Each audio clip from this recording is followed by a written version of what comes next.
4 hours of talk time. 4 hours and 31 minutes. Yeah. So 50% of your shift you were on the phone. So that's awesome and that's outstanding. As I told you guys before, I want to try to make sure that we're doing some types of training, you know, at least once per week. So this week I want to focus on 2 things. The first thing is making sure that we're summarizing the telephone call.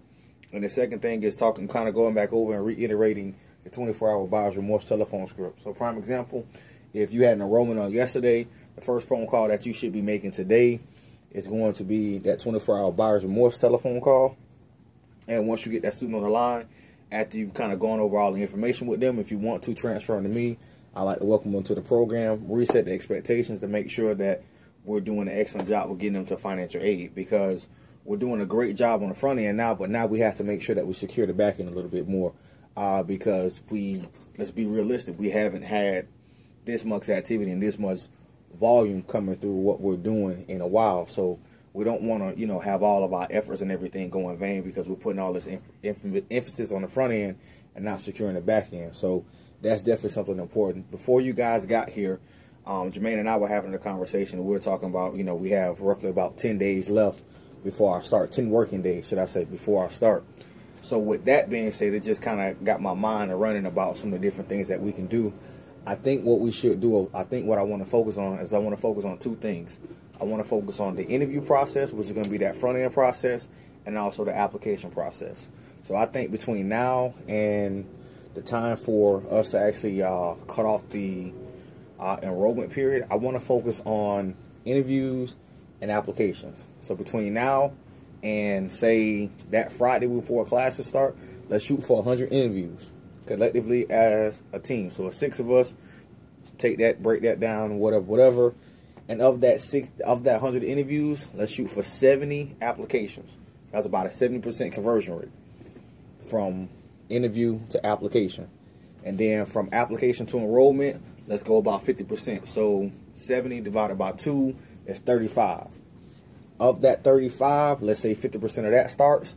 So we're looking at about 17, 18 enrollments, give or take from that. But that just lets you know that the effort and the energy that we have to put in on the front end to secure the back end. So you're talking about 100 interviews for 70 applications for 35 enrollments for 17 starts. That's roughly about a 17% conversion rate from lead to enrollment, which is pretty high, but I'm quite sure that we can do it. Between, you know, the 6 individuals that we have here, collectively, I really don't foresee any issue or reason that we would not be able to, you know, get that done and accomplished. In regards to where we're at with everything, looked over the books, cleaned up the books a little bit yesterday. Right now I'm showing 15 solid enrollments. I'm actually going to pull the packaging report today and compare that to what I have in my system. But as of right now, we're looking at about 15 enrollments. That's not including your 2 for Island and for Ruiz, didn't even include them in that. Also, that's not including what we have in regards to the process. I know you have 1 or 2 things that you're working on. I know that you have 1 or 2 things that you're working on. I know that you still have some stuff that you're working on. So right now we're in a pretty good position. You know, continue to touch base with those students who we're working with now, but don't put so much emphasis on them. Still continue to go find new business. I actually had an opportunity to listen to one of Diamond's phone calls yesterday, and you know, she did really, really well on the phone call in regards to setting that expectation. And I was actually starting to type, and then I had to hit the delete button, where she said, you know, well, I do have a concern prior to recommending you to move forward.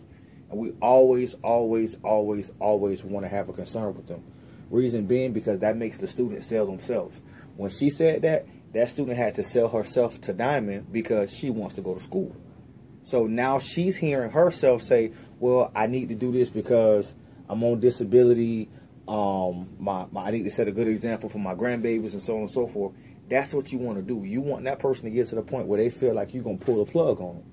So that goes right into our training, where in the training we want to talk about recapping. And when we're talking about recapping is you want to gather all that information that they gave you earlier in the phone call about how long they've been thinking about going back to school, what their current employment and their work situation is like, how long have they been thinking about going back to school, whatever that information may be. before you take them to the application, you want to recap that information. And in recapping that information, make it some way, somehow, that's your concern, so that way you can ensure that they complete the application in 24 hours. Prime example, I've been thinking about going back to school for 4 years. We asked a question about, what's your commitment level and going to school 1 to 10. Oh, my commitment level is an 8. Oh, only an 8? Well, why 8? Have them sell themselves about their commitment level. But when you get to the end of that phone call, before you take them to that application, well, listen, I think that you'll be a great candidate for our program. I would like to recommend for you to move forward. However, I have a concern. My concern is you've been thinking about doing this for 10 years. You've been working in a dead-end job for the last 3.5 years, and you're just now considering going back to school. And then on top of that, you told me that you only meet deadlines at an 8. So that means that you're only going to complete 80% of your homework if we decide to move you forward through this process. My job is to make sure that we're bringing quality candidates into our program, because we want to make sure that we're able to keep our graduation percentages up. So that is really, really a truly concern for me, Calvin, in regards to moving you forward within this process.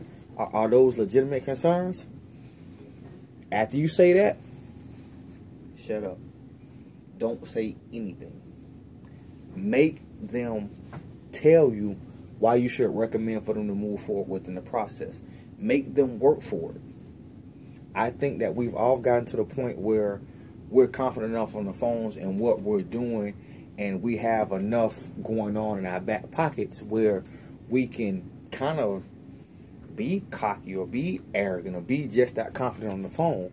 Because what you want is, you want that student to sell you on going to school, and you want this student to hear exactly what their situation is. Sometimes it just takes for somebody else to point out what's going on, and then for them to hear themselves say it before it clicks. Because if you take them through the process, oh yeah, girl, we're gonna get you in school, or man, we're gonna help you out as much as possible, and we're gonna make this happen, woo woo woo woo woo woo woo. You gotta remember, that's the same thing that any other admissions advisor is doing at every other school, because they're hungry. Once again, going back to, people don't buy the school, they buy you as a representative. They're buying you. They're never going to ride down I-95 off Cypress Creek Boulevard to see Anthem Education unless they're a South Florida student. That's not to happen. Prime example was with Anthony. Anthony said he had a guy that he talked to that had talked to about 6 or 7 different schools, and the guy told Anthony, you know what, this is different. I like this process. Because he didn't seem like he was hungry. He didn't seem like, oh, you got to come to my school, you got to come to my school. Sometimes you just give it to them. I mean, even Derek has said that some of these people have a tendency to think that we get commission off what we do. Or you just trying to roll me because you want to get the commission. Not knowing that we're unable to receive, commission off of education. So with recapping the phone call, that does a lot of different things. First and foremost, it lets them know that you are actively listening to what they were saying. So when somebody feels that you have their best interests at heart and you're listening to what they're saying, it's not just a sales call or it's not just a solicitation call, that speaks volumes. But it also ensures them that you understand their needs of why they're looking at going back to school. And what I mean by understanding their needs is, it's not that I'm just talking to you on the phone, okay, go to school. But they understand that you're looking at going back to school because of your current employment situation, whether you are employed or you're not employed or you're underemployed. You work long hours. You don't receive pay.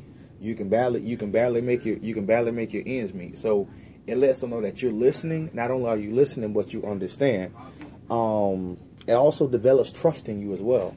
So in developing that trust with that student, that's what's going to make them say, all right, you know what, I told Ms. Down I was going to get this application done within 24 hours. I need to make sure I do this. But when I spoke with Mr. Martin on yesterday, he told me that I had 24 hours to complete the application. Let me do it. It builds a sense of commitment. I trust this individual. This individual has my best interests at heart. So because of that, that's going to increase the likelihood of them getting this application done and completed within 24 hours. So what we need to do from a psychological standpoint, we need to have every advantage and every edge on this particular student possible, because as you already know, not are only other schools calling this student, but we're calling the student as well, whether it be internally here, the reps out in Phoenix, or somebody from the campus. When you build great rapport with the student won't go anywhere. Prime example, Jermaine. Jermaine has 3 or 4 students who receive, good morning, who have received several phone calls, but because we've had an opportunity to build that rapport with that student, they're waiting to go through the process with us. And that just speaks volumes about who we are and what we're doing in regards to setting the expectations on the phone call. We're setting these expectations on the phone call. If this student doesn't abide by expectations, we close the file and let them go. Because guess what? It saves you the headache on the back end of trying to chase them to go to financial aid, or saves them the headache on the back end of them not starting classes. So now, with that being said, let's kind of fast forward a little bit. Anthony, Diamond, and Jermaine, you guys didn't really hear this on yesterday, so I want to kind of retouch on it. We have a 24-hour, I call it a buyer's remorse phone call. What we want to do is we want to make sure that next day when we come into the office, we're following up with this student. See who have you talked to about going back to school? What did they have to say? Were they excited for you? If they're excited that individual is going back to school, that may be an option for a PDL. Okay, well, great. Your auntie Susie said she's really excited for you going back to school. What is she doing right now? That may be an opportunity for a PDL. If they spoke with somebody and they're against them going back to school, that's an opportunity for you to nip that in the bud so it doesn't grow any further. And they taught that the student not going out of school. So it's kind of like a temperature check. But most importantly, it gives you an opportunity to reestablish your expectations. They went to financial aid. They had the financial aid open. They may have an appointment today. They may have an appointment the following day after that. Also, let's try to get in the habit of putting the requirements on them and the commitment on them to call you for their financial aid appointment. Why should you have to call them? This is your financial aid. This is how you're going to find out about your funding, how much money you're eligible for in grant money, how much money you're eligible for in loan money. Why should I be calling you? If you got a job, is a job going to call you to tell you that you need to be to work Monday morning? No. All that was covered in orientation when you signed your offer letter. I start work Monday, April 7th at 9 a.m. They're not going to call you the next day and be like, hey, are you coming to work? No. You need to show up to work. So we need to make our students more accountable to what we have. I think in the last 30 days, we've put so many processes and things in place. I know it's hard for change. This wasn't what you were taught or so on and so forth. But look at what has happened over the last 14 days. You guys sound great on the phones. You're getting applications. Your students are going to financial aid. If they're missing financial aid appointments, they're calling. That wasn't the case before. Hey, Calvin, this is Adrian. I'm giving you a call. I missed my financial aid appointment. Same thing with you. When did your students call you and tell you that they missed financial aid? That wasn't happening before. And you know what's so cool too? The coolest thing now is that when I sit down and talk to you and I ask you about a student, you just say, "Oh, she MIA. I'm gonna close the file." Okay, cool, no problem. X next. I have. That's good. That means your confidence is building. That means that you're more secure and you're more excited about your skills and what's going on and what's going to happen. Another thing, answer the phone. If your phone rings, answer it. I think both of your enrollments yesterday were from inbound phone calls. Am I correct?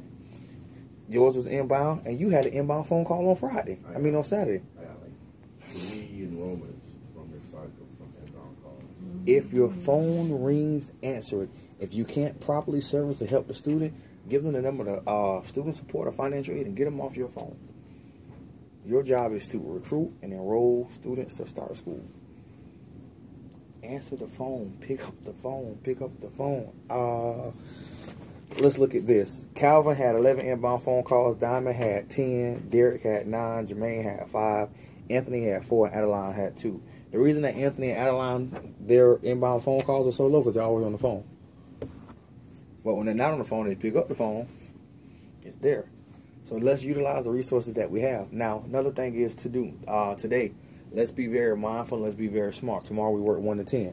So if you have an individual student that you're working with and they tell you that I'm busy right now or I can't chat or so on and so forth, set an appointment to follow up with them later on today, tomorrow. Set an appointment to call them tomorrow at 7:30. Set an appointment to call them tomorrow at 8 o'clock. Let's utilize that late day that we have.